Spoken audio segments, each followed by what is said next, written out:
Welcome to Diasporaa, the show where we share the remarkable stories of immigrants from the Indian subcontinent. I'm your host, Aditya Mehta, and each week we sit down with individuals who've made the journey over and explore their experiences, their challenges, and their triumphs. We delve into their unique perspectives on adapting to a new culture while staying connected to their roots. Today, we're joined by my friend Rohan Anthony. He's born in Bombay. He moved to Canada when he was 6 years old. I guess his parents moved and he went along. First Toronto and then Calgary. He currently works as an automation engineer with Walmart in Bentonville, Arkansas, where he moved primarily to be closer to his wife, Trish. Apart from all this, another thing that interests me about Rohan is his hobbies. He's got a sailing license and he's now working on a pilot's license, and he does all sorts of interesting things in his free time. I know Rohan through Amazon. We were colleagues in the team where I was launching new warehouses. He was there to help me for my first launch, in fact. The team was called the Startup Team. Eventually, we both moved on to different things, but stayed in touch. And we have a lot of good memories together, which we'll go into later in this show. With that, let's dive into this week's conversation. Rohan, welcome to the show. Hey, Addy. Hey, everyone listening. Good to be here. So, you were born in Bombay and you moved to Canada when you were 6. Were you in Bombay that whole period of time? Majority of the time, yes. My dad used to work in Abu Dhabi, so there would be some times where I would live with him. And my mom worked in BARC, which is the Atomic Research Center in Mumbai. So I was Yeah. born in a compound. So Okay. spend majority of my time in Bombay. Okay. Do you have distinct memories of Bombay during that time? I'm guessing this was in the 90s. So I remember 90s Bombay very distinctively, and I have a lot of fond memories. So anything in particular that you remember from those days? Yeah, I do remember. So I was very young, so I was always, whenever we traveled in the transit system, I would always go with my mom. So I didn't get to experience the male compartment, Yeah. but it was pretty crazy still back then. And I do have memories of whenever it rains, there's water up to your knees. Yep. So that was pretty fun because I needed to get held up. So I remember being with my mom, Yeah. navigating the floods there. Those are pretty distinct memories. So, more context for our listeners. When he says male compartment, the trains in Bombay have, the first class and the second class, but they also have a women's coach and a women's first class, which are separate. That was done primarily to ensure safety of women during the rush hours, where the train fits about 1,500 people, but it routinely has about 8,000 people in there. It's one of the most densely used transit systems in the world, carrying across the trains and the buses more than 10 million people a day. I haven't talked about the Bombay local trains on this show so far, but hopefully we'll have a guest soon who has enough of the train experience as an adult that we can talk and share our stories about it. Your last name is Anthony, but your first name is Rohan. And the last name is it's a common Christian last name. The first name is a common Hindu name. Tell us more about how that happens, and is that very common where you're originally from? Yeah, my parents are both Malayali as well. So in Kerala, I mean, all over India, there's a mix of cultures and religions. There's a lot of Christians in Kerala. So I guess that's where I got my last name from. My first name, I actually asked my mom, I'm like, how did you guys name me Rohan? And she was thinking about it and she was like, hey, we were actually going to name you Neil or Rohan. And my uncle was like, hey, let's name him Rohan and keep some of that Indian culture with the name. And everywhere I go, I think Rohan, it's also a kingdom in the Lord of the Rings. So a lot of people are like, Yeah, is that from the Lord of the Rings? yeah, So telling a story and helping people relate helps them remember my name. yeah, I'm very happy to be named Rohan. I think Neil would have been a little bit boring. yeah. So, for our listeners, people who speak Malayali tend to be from the state of Kerala in South India. It's called God's own country because it is such a beautiful state. And it's one of the places that most tourists from abroad will go to on their first or second visit, the other being like the Taj Mahal or the state of Rajasthan. And Kerala is very beautiful. But one thing which I really like about Kerala is that everybody just gets along in Kerala. I feel like there's a Muslim population and a Christian population, a Hindu population, but the cultural identity is much stronger than the religious identity. And in mostly north part of the country, I would say the religious identity comes first. And then, because a lot of states speak the same language, So from state to state, the culture is not that distinct. Like the Middle East, they are different countries, but everybody speaks Arabic. So there's the religion that binds them first. Whereas in India, in the South and the West, each state has its own language and own culture and own food and own movie industry. And I think that makes the state identity more distinct. Where in the world can we find the most number of Malayalis, Ron, besides in Kerala? If I had to guess, I'd probably say the Gulf, Yeah, maybe somewhere in the Middle East. So yeah. most of that they tend to leave India to go work abroad. Yeah, it's one of the states with a very large expatriate population. Yeah, Initially, I think they went as laborers, but now if you go to places like Dubai, you'll see Malayalis at every part of the socio-economic ladder. Some of the richest people and the biggest companies, like I think the Lulu Group, for example, in yeah. Dubai, is Malayali owned as well. So it's a very distinct culture, very interesting English accent, I would say. Very hard to understand if you're not from India. Maybe that's why there's no call centers in Kerala, but there are in other parts of the country. So you moved at 6, and what brought about the move? Was your family looking for a better long-term life, or was it a job that made you move to Toronto? Yeah, so my dad was an engineer in Abu Dhabi, and him and his friends all kind of started working in Dubai, Abu Dhabi, Saudi. Yeah. And then I guess there was a point in time where he was like, "Hey, I need to leave this place and I can provide for my kids, have a better opportunity." And some of his classmates moved to Australia, they moved to the US, they moved to Canada. And they even moved to Europe, like London, England. So he was thinking about, okay, where in the world can I raise a family? Where is it safe? Where? Yeah. So he chose Canada because one of his best friends was in Toronto at the time. So we kind of followed our friends or people from Yeah. school, and we landed in Toronto. Fun story. So I landed, I think, about 6 hours before 9/11, Wow. September 10th, 2001. Wow. And I was very small, so I didn't really understand at the time what was going on. So Yeah. we woke up and we saw the news. I was watching a Cartoon Network, and then all the channels get changed over. I was probably too little to understand. I was like, "Where's the cartoons?" And now I'm like, if we were, I think, delayed a few hours, all the flights got grounded. Yeah. There was a big, um, like there was high schools converted in somewhere in the East Coast, Yeah. um, and we would have probably been stuck over there. So that probably might not have been a good Yeah. experience. So And I think Canada did a lot to accept flights that were rediverted and provide temporary food, shelter. It's one of those world events where every single person remembers where they were when it happened. yeah, And obviously, tragic event. But I'm glad you got in a few hours before that happened. What were your first impressions of Toronto? Like, did you into school right away? Did you have to wait for the next school year? How did that go?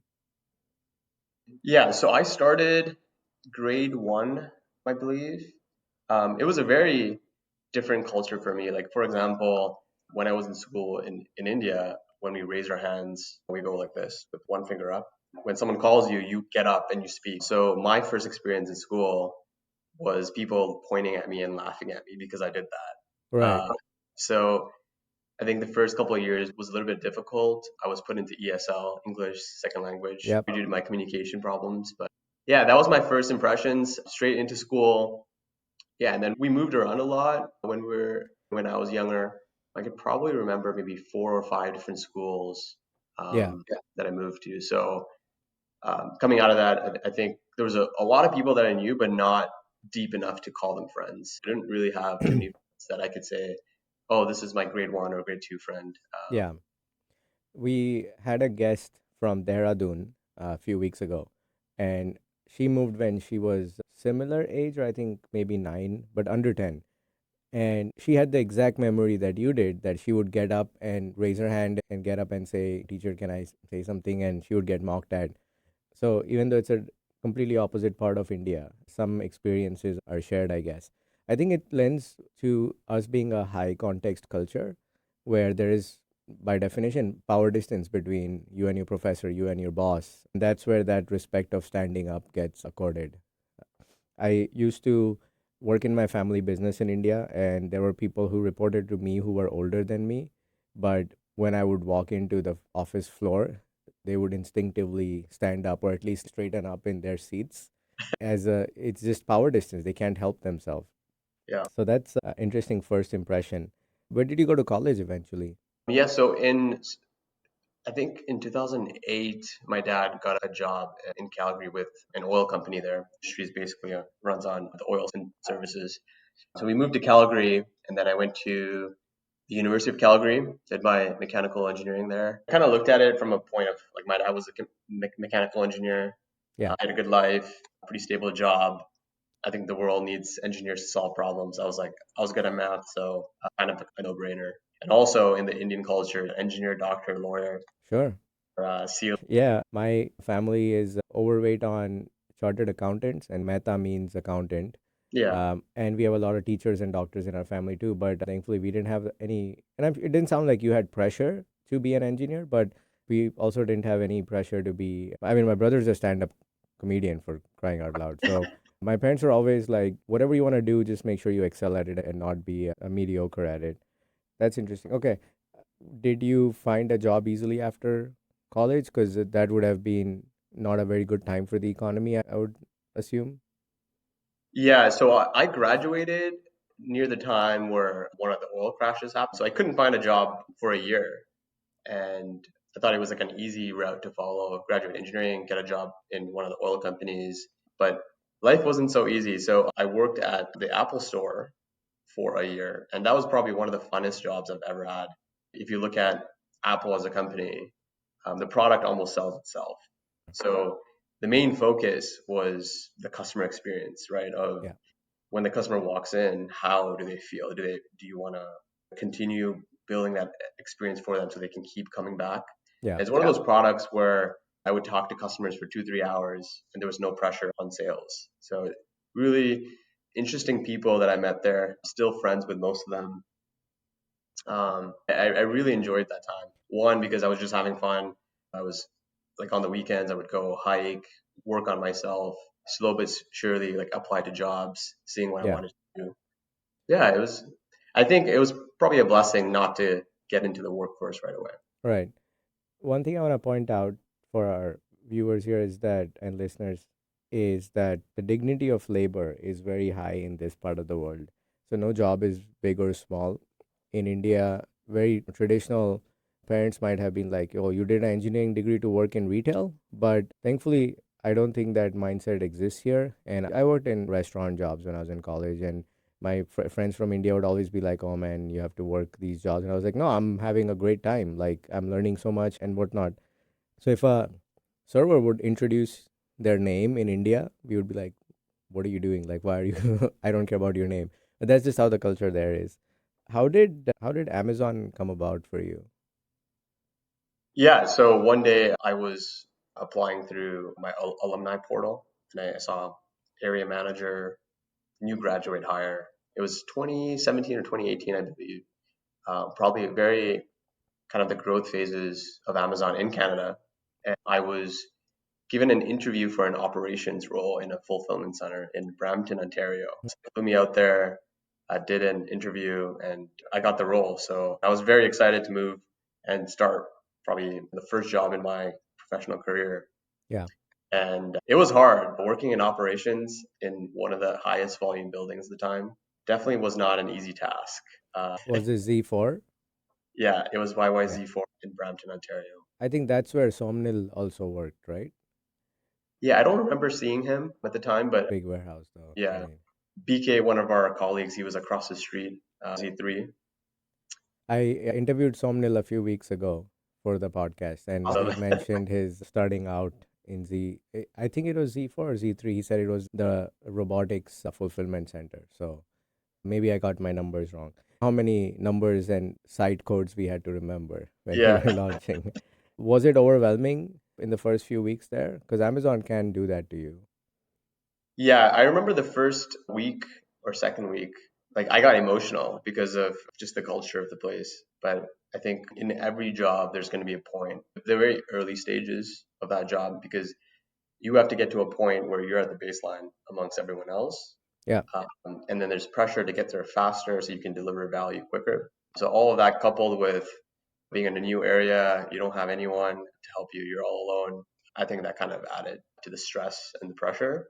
So definitely, I would say it's always hard starting a new role, but I was just like my mindset was it's only going to get better. Uh, Everything is there to teach you, so just keep going. Yeah. No, that makes sense. Was that the only role you did before joining the startup team that we were part of?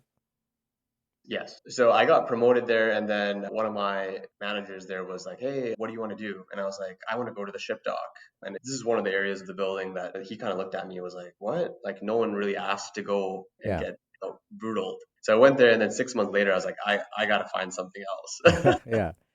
And I um, think testament to Amazon's culture is that once you get promoted or once you've been in a role for a while, it's okay to move roles within the company. And managers will usually not have a problem with that if you're moving on to something that's a better fit for you and for the company. On that note, let's take a short break. And when we come back, we'll talk more about our startup team and our different stories about launching buildings together at Amazon. So we'll be right back after these messages. Welcome back to Diasporaa on KKNW, where we share interesting stories of first generation immigrants from the Indian subcontinent.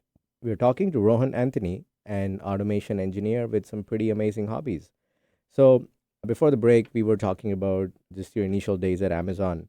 And as I mentioned earlier, you and I met at the startup team where we were launching buildings.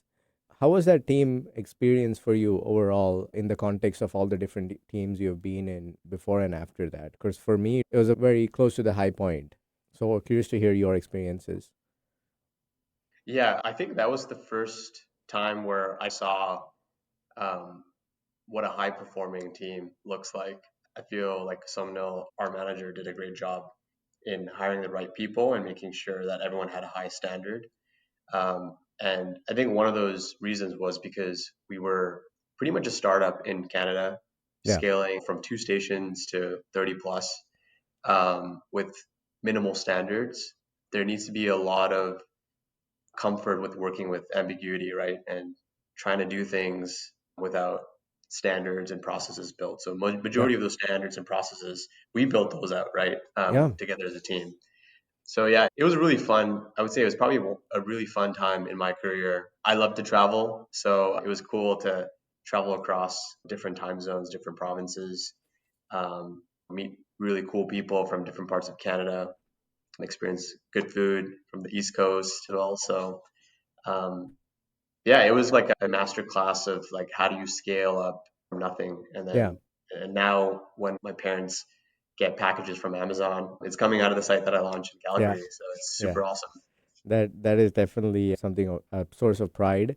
I was once talking to somebody at HQ, and I was talking about this exact same thing. It's like I see packages from a station I was part of the launch, like DVC6, for example, and this one person goes, "Oh, that's a station I named," and she took as much credit for naming the station as I was taking for building the station, and I was like, "It's not the same thing." And by the way, on that topic, what's with all these weird names? Because there are so many of these short codes, right? So I agree with you, and the practice of not wasting time in the down season, because we would finish our launches by September so that the buildings were ready for the peak in Thanksgiving and Christmas. We would have these lessons learned exercises where we would pick up all the learnings from the year and implement them in the business in various ways. I actually did that with my property management company this year.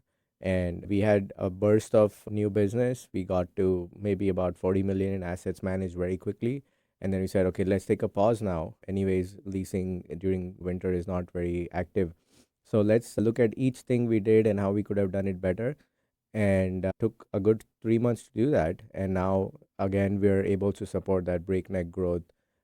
We probably be around 70 million assets now already. And I haven't broken a sweat because last year with the same or with almost half the business, I was working 7 days a week. And now I have enough time to do this podcast, for example. So I definitely took a lot of learnings from our team, and I'm pretty much in touch with everybody from that team, even future on. I think it spoiled Amazon for me to some extent because every team after that And there were some great teams I did work with, but it didn't keep up with that. Any memorable moments from that stint? Because I will also relate to those for the most part. There's a lot of memorable moments. I think near the launch is usually a really good memorable moment for like all team members because you'll have, two launch managers supporting. Yeah. And I do remember me coming over to one of your first sites, TTY helping you launch the 7 building. in Yeah. Kitchener, Ontario. Yeah. And yeah, it was a good time because I think that's when I kind of got to know you a bit better. Yeah. And it was like right when you joined a few months later. I launched that building before I completed 3 months at Amazon. Yeah. And it was probably one of the most intense experiences of my life. I think when we went to Atlantic Canada for the new program that we're launching, I don't want to name it because of I don't know what's happening with that program now, but Mhm. and we spent some time looking at all these different sites in New Brunswick and Nova Scotia. That was pretty a fun experience too because it's what 4.5 hour time zone difference. You think the U.S. is a big country? Like Canada is, like it's even bigger. Like the distances are even further out, and because there's maybe 1/10 the people, it just feels a lot emptier, I guess. Yeah. Um, And for the people on the stream here, while we were traveling on east coast of Canada, that's when I got a first introduction to Addy's playlist, his Indian rap playlist. oh yeah. That playlist has since been shared with many, many people. So now, thanks to you, my listeners know that I really like Indian rap music. And if you hear it, you may not understand the languages. I mean, even I don't understand most of those languages, but the rhyme schemes and the stories are very similar to how rap music here was in like the 80s and 90s. I can send you an updated version if you like. But on that note, I've been asking this question to some of the folks I know better because my audience is yet getting to know me. What were your first impressions of me? And what was your experience working with me, like good and bad, both? One, I was really impressed how structured you were, and you knew a lot about everything. I could just ask you a question and it would just go off, and you would have stories about you living in London and just experiences and storytelling. So I think your ability to storytell was amazing. And in life now, it's all about telling stories. And if you can tell a Yep. story well, you can sell an idea. You can. Yep. I think that's the criticality to communication. Make people feel some way and bring them along for the ride. I appreciate that. And the organized trait is something my son also has now. If you see how his toys are laid out, he's got all those same traits. And the stories also came from the fact that I was probably 10 years older than the rest of the team. And all of you were in your 20s. I was in my early 30s. And for me, that was a way to get into Amazon with a high functioning team. So thanks for sharing those first impressions. At one point, you moved from there to, I believe, a design engineering role, it was within the company. So, what were all the different roles you did after our startup days?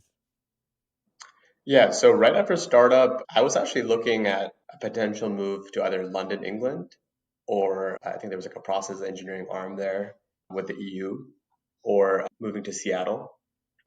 And, I was like, if I'm going to move across the pond, I'm going to be very close, far away from my family in Calgary. So I think being close to family, being close to my friends, that was very important to me. And Canada is a very short flight away. That was the kind of the tipping point that kind of led me to pursue a role in Seattle. So that role was um, designing like the sortation centers and providing a package, a final integrated package to all the stakeholders that they would use to execute the Yeah, buildings. Moving upstream project execution to design. Um, it was something that I was part of the design team in startup. yeah, I remember that. So there was a lot of items that I was familiar with. Moving there was very organic. I met a ton of really cool people. My new role, so it was cool. I was leading emerging markets, which was launching sortation centers in Australia. There was one in Australia that was working on. There's one in Brazil. Very interesting to work across global countries, different time zones. I couldn't really understand some people, so it's all small hurdles. One thing I actually struggled with is our startup role was so broad, and you had such a big budgetary and just otherwise responsibility because it's a 100 employee delivery station that has to launch on time. And Mhm. I got used to executing this very large projects and having a huge amount of authority and responsibility for them. Your role sounds more like it was not as broad, it was more focused. And I had the same kind of roles after that startup team. Was that a thing that bothered you or you struggled with? Because it sure, I really did struggle with that. With being in more focus, you said? Yeah, like you launch this building and all this operations teams, your customers come in, they see this shiny new building, you're the guy who launched it. In case of our colleague Lachlan, you're standing there with aviators, like just looking cool, like I'm the guy who launched this building. He was just missing a cape. And then my roles further down were more specific, like let's optimize this label on this package and let's spend 6 months just doing that because Amazon has the scale to have a well-paid person look at a very narrow problem because the Hmm. benefits are exponential. So I struggled with that a lot in going from this broad customer-centric role to a very narrow analytical role. Is that something you felt? Was kind of what my question was. I think there was like challenges. I mean, with my role in design, um, you have to be able to step up and down as required. So like, some days you would be designing on CAD, some days you'd be presenting and directing architects to Yeah. develop these drawings. So it, I don't know. That's a good question. Tough. And also, teams are very different in their cultures. If Mm. you move from one org to the other, things noticeably can be different. Ours was because it was growing so quickly, it was like a wild west of Amazon. And Canada was the wild west of Amazon logistics because we, like you said, we grew from 2 to 36 stations in those 2 years. So I think we would also have, and I didn't leave AMZL the whole time I was there, but if you did you notice a difference in culture at all? Yeah, I think going into America, like the market is huge. You're not in that startup phase anymore. Just trying to build those relationships again. That's probably the most difficult is as you step into a new role is you have to build those connections, those relationships. I think the technicalities are very simple, but growing those authentic relationships take time. So you got to kind of nurture it, build those relationships early on. As our supervisor, Somnil would say, it's simple, but it's not easy. So, how did you like Seattle after being in Calgary/Toronto? There was pros and cons to it. I'm not much of a like I need sunlight. So there was multiple days Sure. where it really bothered me just being in a gloomy environment. But overall, it was a really cool city. I would go every weekend um, to volunteer for teaching students math. That's something I was looking forward to for every weekend, and that helped me get into Seattle for that weekend to help me explore different coffee shops, restaurants, Right. and just spend my time in the city, but also stay far away from it after I was done and come back to Bellevue. I think Bellevue was a little bit more tame. Yeah, that makes sense. I think for me, because I come from Bombay, where we have monsoon 4 months of the year when, like you said, it floods, I'd be happy it flooded only up to my knees. Usually it was more. But the Seattle rain doesn't scare me. It gets gloomy, sure, but it's like a passive aggressive rain, I feel. And I feel like the summer more than makes up for it. I shouldn't be talking, it's May and we're still in gloomy weather here, but usually the summer does make up for it. What got you interested in sailing? Yeah, that's a good question. So there was a construction manager. I don't remember his name, but we went on a conference, and he was telling me there was 6 or 7 different sailing clubs in Seattle, and he brought his sailboat and he lived out of there for the conference. So I was like, what? So I Googled all the sailing clubs and I found there was one club in Kirkland that was really close to me. So I joined the club and yeah, I started racing on small boats on the lake on Tuesdays, like weekly races, and then slowly built um, the knowledge of how to operate a boat by myself and as a team. And then it got a little bit boring. So I was like, you know what? Like, let me just try sailing on the ocean. And then kind of got to bigger and longer passages. With the longest one, I think it was 2 weeks from the Chesapeake Bay. to Antigua. Wow. Yeah, sailing through the Bermuda Triangle. So, I mean, I survived. I think Yeah, it depends on your luck, depends on your fate, and it depends on a lot of planning and making sure that you sure. understand what your limitations are and not trying to test God or whatever. Yeah. I think you took multiple such trips on the ocean, right? What were some of the other destinations you went to? Yeah, I went to Bermuda, once Bahamas. I think that was about it. Yeah. What do you enjoy most about being on the boat? And I mean, once in like when we were on Lake Washington, the peace and serenity, but there's also these, I'm sure, choppy, stormy conditions out on the open ocean. That whole experience taken holistically, what's your favorite thing about sailing? Yeah, I think everything in life, you need to have a little bit of a risk involved, which is something that makes it worthwhile. You need to be around people, and I think sailing, you got to build a team. Yeah, and trust them with your And life, literally. exactly, I mean, for me, I for some of these trips, I didn't even know who I was sailing with until I met them the day of departure. And people think, "Oh, that's so crazy. Like, what if you're on a boat with a crazy person?" And Yeah, yeah, that's the one of the risks that you have to take. yeah, You're on a boat floating in the middle of the ocean, and yeah, if anything goes wrong, you have to fix it. yeah, Um, and there's no turning back or calling, AMA or CAA to come fix it. So right. it's being resourceful and then making sure that you follow standards and your limitations and know when, hey, it might be time to turn back. Yeah, There was one trip where we did chose to turn back because of a hurricane approaching. So sure. Probably a good yeah, call. it's just fun to go on an adventure for the world. Back then, I don't know how anyone crossed the ocean not even knowing there was something Yeah, outside. I think yeah, that's really scary. yeah.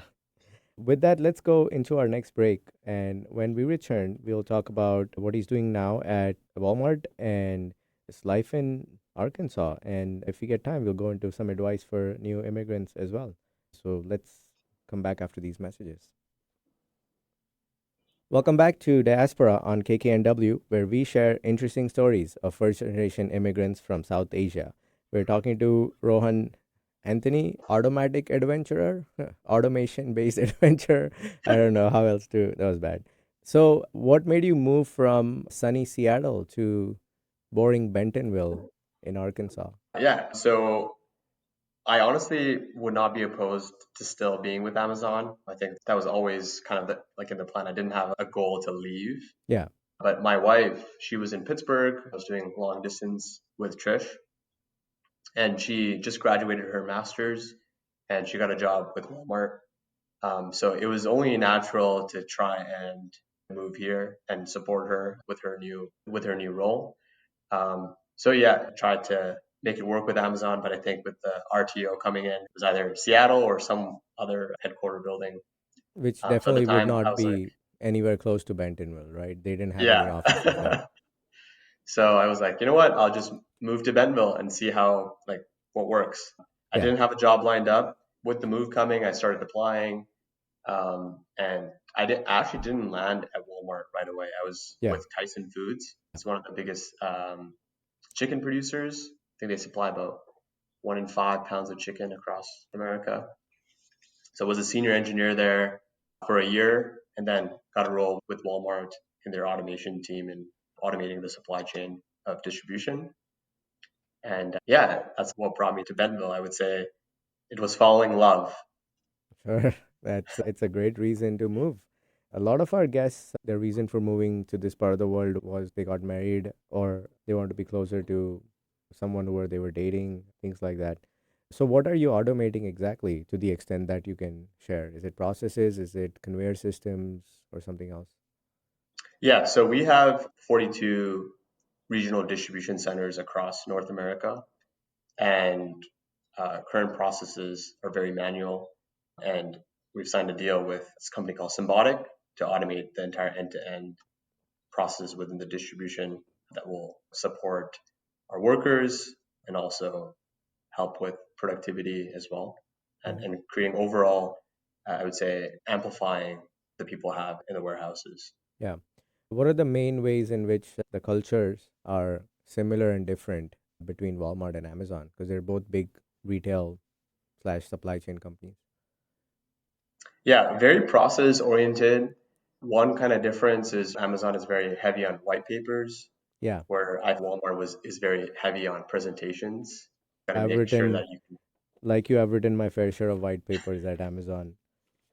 I actually Yeah, wrote one for my own life when I was transitioning from Amazon to what I'm doing now. And it was an incredibly useful exercise. So I don't doubt the efficacy of those white papers. And so you said that's one way they're different. Anything else that comes to mind? there's a very strong focus on people, and I think that's it's required in companies that are so large. Yeah. Is you should have a strong organizational structure. So Yeah. that's very similar. And like you mentioned before, there's a very narrow scope, and you kind of focus on that due to the scale. There's so many people working on so many different things. Um, yeah, so I would say that's kind Yeah. of mostly what I found. There's a stereotypical image of Arkansas, it being a red state, it being the Ozark Mountains. I think those are the stereotypes I associate. Is Bentonville kind of similar to that stereotype, or was it different? And if so, in what way? I didn't really experience any sort of discrimination here. I think Bentonville, Sure. Northwest Arkansas, is like a melting pot of so many different cultures. There's a huge cricket fan base here. People play cricket all the time. There was a tournament here, I think Wow. last year or something. And on Thursday this week, couple Dave came to speak at the Walmart Associates. So, and my mom was here, so she had the opportunity to meet one of the legends in cricket. Yeah. And out of all the places in the world, why did couple Dave come to Bentonville? I have no idea. You don't question good um, things. But just more context for our listeners. Kapil Dev is one of the most famous cricket players from India. He was the captain of the Indian cricket team when they won the World Cup for the first time in 1983. There's a movie about him called, I think, 1983 or 83. 83, Yeah, yeah. which talks about that whole journey and how India came from being a ragtag team to beating the West Indies in the World Cup, which was the most feared and dominant team at the time. So that was a story for the ages. That's pretty interesting. So I guess on account of Walmart global headquarters being there, it's multicultural and that reflects in the types of food options you have and whatnot, is what I would presume. Yeah, That's pretty nice. it's kind of like a mix between, it's a very small town vibe, I would feel. So it's very close to what I grew up in. You would just go for drives and see cattle, farms. Yeah. There's no skyscrapers here. I think the tallest building is 6 or 7 stories. So still has that small town vibe, but also kind of the fast pace if you're looking for it as well. Yeah. Tell me more about flying. What got you into that hobby? Yeah, so I was really bored when I got here, and driving around, I just saw a bunch of planes, and there's a lot of airstrips here. I think in this area there was 6 or 7 in a very small, dense square footage. And it was always my childhood dream to be a pilot. And I was like, hey, maybe life brought me here to learn how to fly. And I just jumped in, got my pilot's license in October last year. And then a month ago, I just got my instrument rating. So, for all those listening, an instrument rating basically allows you to fly in the clouds. So, if you have no visual of the ground or any reference points, so you have to trust in your instruments. You might feel like you're sideways, but you're actually level. So, you have Yeah. to learn to not listen to what your vestibular system is telling you. Yeah. Yeah, and it's kind of taken me to very cool small towns around the area, very small airports with like really cool cultures, food spots, Yeah. fly-in breakfasts, and it's been really fun. So I'm gonna keep flying and see where it takes me. Do you plan to make that a career at any point, or this is more a hobby or fly your own plane kind of thing? Yeah, no expectations. I think when you have a goal and you kind of set expectations for yourself, and if you don't or do achieve it, there's emotions associated with that might not be good for you. So I think always keeping it fun as a hobby and then see where it takes you later. Yeah. I did a discovery flight in Seattle a couple of years ago. Yeah. I took my dad along for the ride. and it was a lot of fun. I don't know if I would be a good pilot to begin with, or I have the temperament to be one, but I can definitely see you excelling at that. You've had a pretty rapid rise at Amazon for the time you were there. What advice do you have for people fresh out of college? A lot of Indians and South Asians come here for their master's degree and after that join Amazon right after. So, what advice do you have for them to do well in a company like that? And what should their mindset be, and any tips that you can share? Yeah, I would share that I think when you're young, you kind of want to go and deliver, and you want to keep getting promoted or keep stepping up.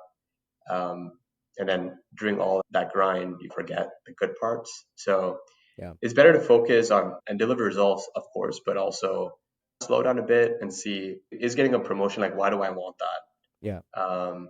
And maybe a promotion is, it's probably not the best idea. Maybe having a fun time and enjoying your job is yeah. probably a better idea to conserve on your mental health sometimes. Yeah, when I was Um, at level 5 in Amazon, the number one thing I wanted to do was to get to level 7 as quickly as I could. And then when I yeah. got to level 6 and saw how hard the 7s were working, I said, I think 6 is fine. And Amazon, because there's so few levels, the responsibility goes exponentially with each level.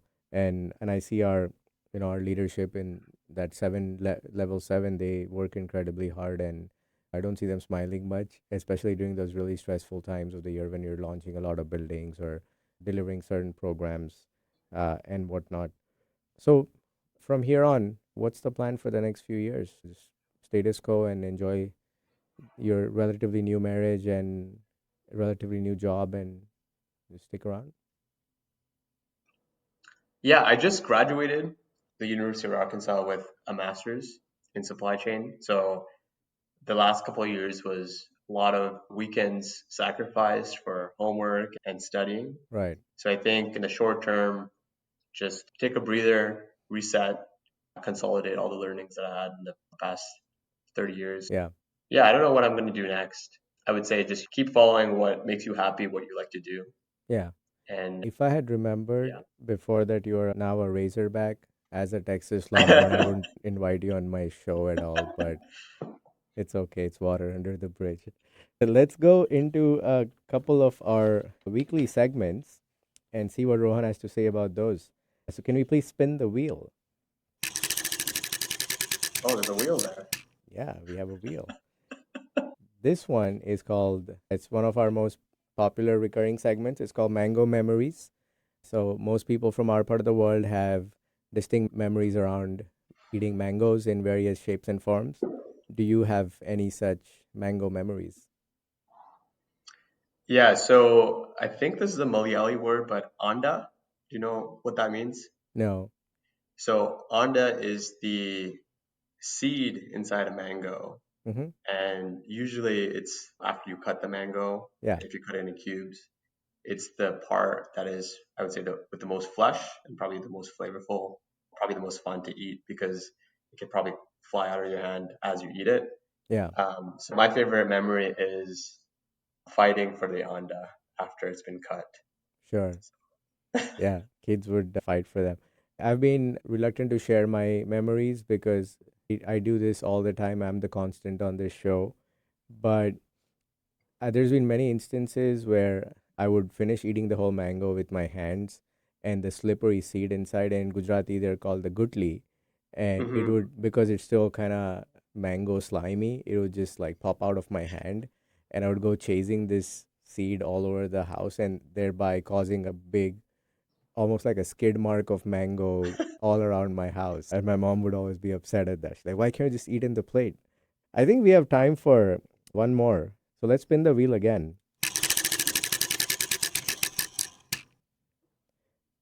This one's called Ma ka Khana. So in Hindi, that means mother's food. So is there any meal or food in particular that takes you instantly back to home, be it Calgary at home or the very places you've lived in India? Yeah, every time I go back to India or before I go back to Calgary, the one dish that I always ask for or pray that is there is appam and chicken curry. Okay. So I think it's called vela appam. Okay. Uh, you have a dish that's kind of like a semicircle. You pour in this rice paste, like a pancake, and you kind of heat it up. So the edges are very thin, like wafers, but the center has a little bit of thickness to it. It's sweet, and you dip it in either to a savory curry type, like chicken curry or stew. Yeah. So that's my favorite dish. So I'm gonna include a recipe for that in our show notes. Sure. And more context for our listeners, the chicken curry that Rohan's talking about is probably going to be very different from the chicken curry that someone from a different state would talk about. So there's no one chicken curry. As you know, here the most of the Indian restaurants, the Indian food they have is actually Punjabi food, right? Hmm. So I think that's lost that on people that there's so many different types of Indian food and even so many types of street food, so many types of rice preparations. So I'm gonna look out for this recipe and share it with everyone so that they see it's not the same as a chicken tikka curry or anything on those lines. Well, that brings us to the end of today's episode. Thank you for listening to Diaspora. We hope you enjoyed hearing Rohan's interesting stories and his hobbies. Remember to check out our show notes for links and for more information about the topics discussed in today's episode. You can find Diaspora on all major podcast platforms and can subscribe to our channel on YouTube. If you like this episode, consider following us on Instagram or leaving us a 5-star review. Diaspora is part of the Staying Power network of shows and podcasts, all of which are dedicated to inspiring listeners to build lives of meaning, connection, and value. You can find the Staying Power network of shows wherever you get your podcasts. We'll be back next week with another interesting story from the South Asian diaspora. Until then, take care and stay curious. And Rohan, thank you so much for joining. Thanks, Hattie. See you soon.